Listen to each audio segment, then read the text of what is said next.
Capitan Caliente. Guy clearly went down with this place. Stash house by the looks of it. Right, let's see what's here.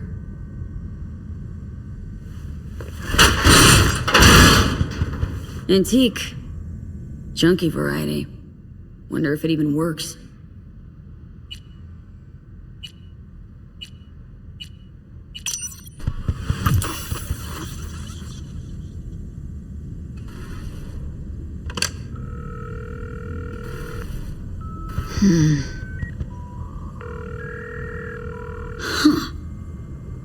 Space Force One is going down.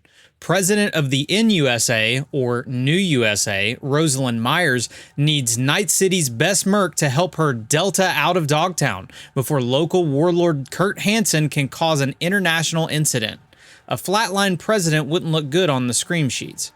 FIA agent Songbird thinks V is the woman for the job, promising a cure for Soul Killer.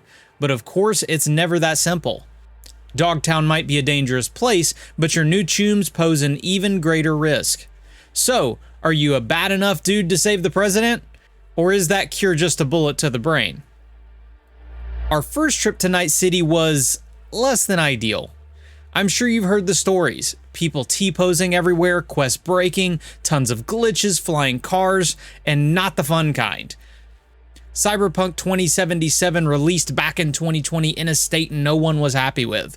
In fact, we didn't score the game in our initial review because it was clearly unfinished and rushed out the door to the detriment of the people creating it. Fast forward 2 years and we have the 1.5 update. It was still very glitchy, but more comparable to the state most AAA games release in these days. Still not ideal, but we're getting there.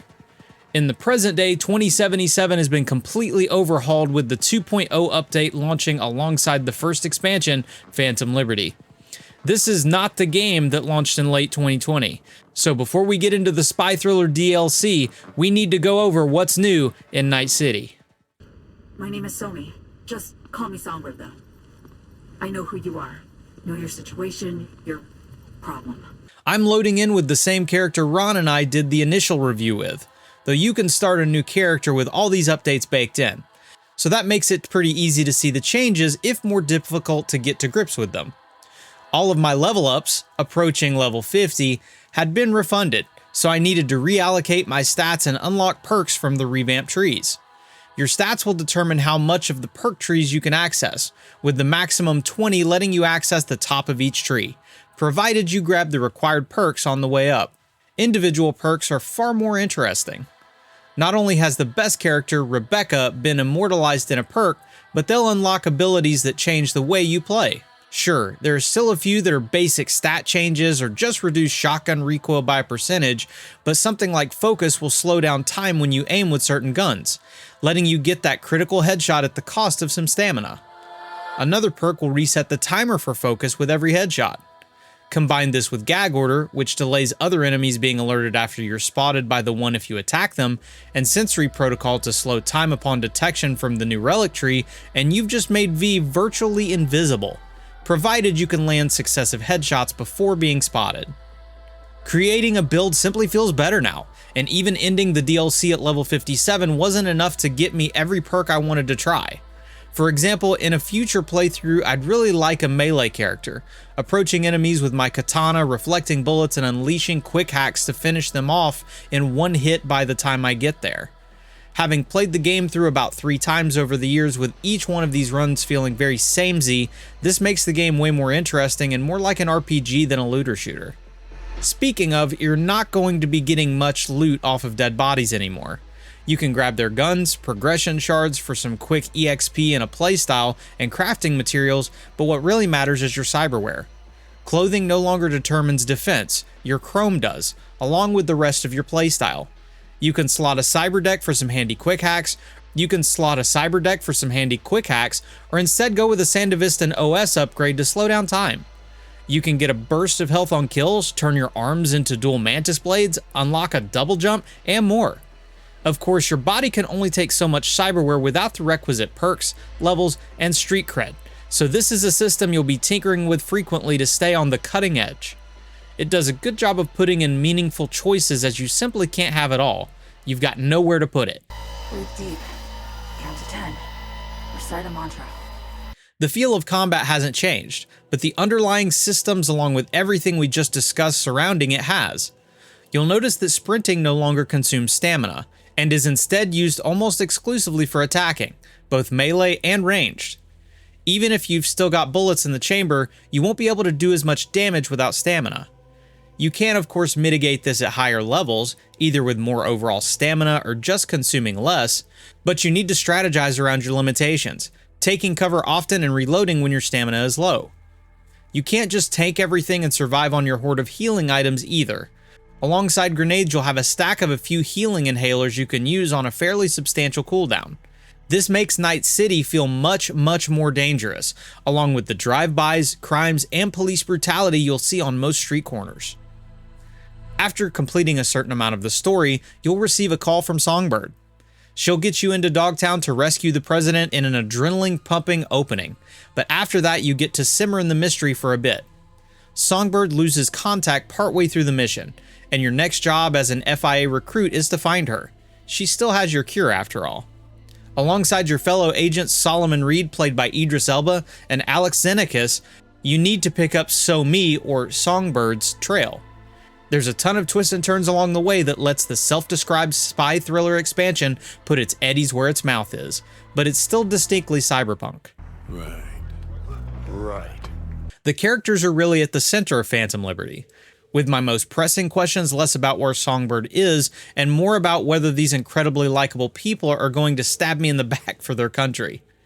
It's impossible to know who to trust, and every choice I made had me second guessing myself well past the expansion's credits, and even the new ending to the main game, which it feels like a kick in the teeth and a pat on the head at the same time.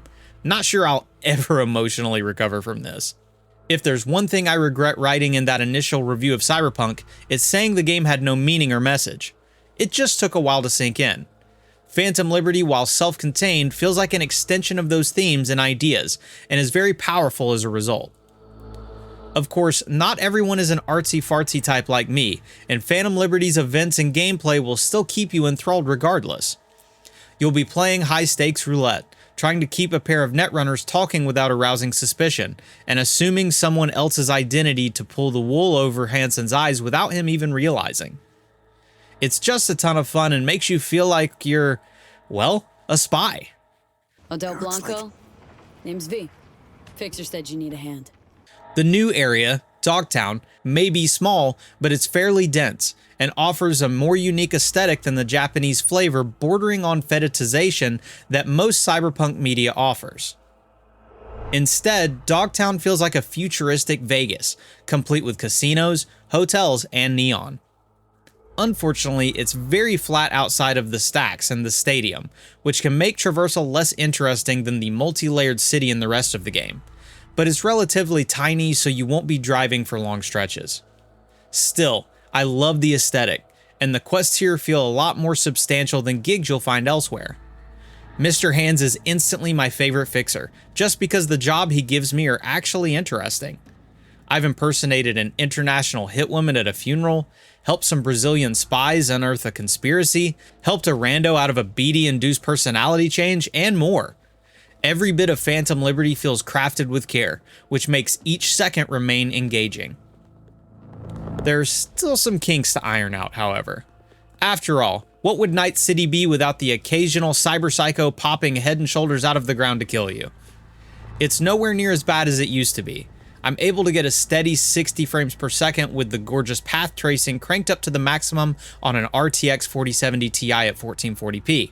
But you may go to a ripper, install a new cyberdeck, and be unable to get your software back because the button that should open that submenu closes it instead.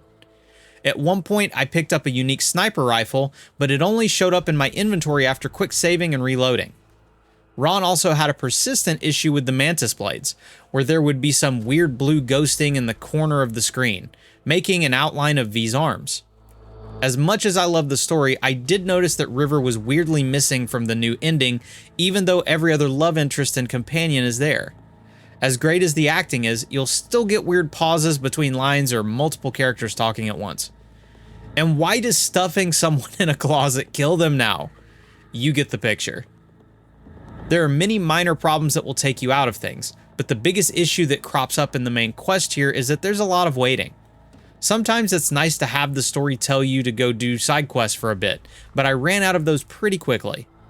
One quest near the end had me wait about 5 in-game days for things to progress, and that's just too much. Still, the frustrations pale in comparison to the highs. I don't know if this will be Cyberpunk 2077's only expansion. I'd love to see more, but this is a high note to go out on. The story surrounding Cyberpunk 2077 finally feels done here. From the roughest of starts to a fully reworked and more complete game, it's been quite a ride with CD Projekt Red. Ya did good, Cyberpunks. Thought about switching up your game. With all of that in mind, GamingTrend has awarded Cyberpunk 2077 the Phantom Liberty expansion and 2.0 update a 95 out of 100. To summarize, Cyberpunk 2077 Phantom Liberty represents the best the game has to offer. The main quest is tense and thrilling, with amazing characters played by fantastic actors and twists around every corner. Every quest gives you something unique and interesting to do, including side quests. Dogtown is gorgeous, deadly, and deep. Thanks for watching our Cyberpunk 2077 Phantom Liberty expansion review and 2.0 update review. If you'd like to see more, keep your eyes on the GamingTrend YouTube channel, and we'll have more coverage for you soon.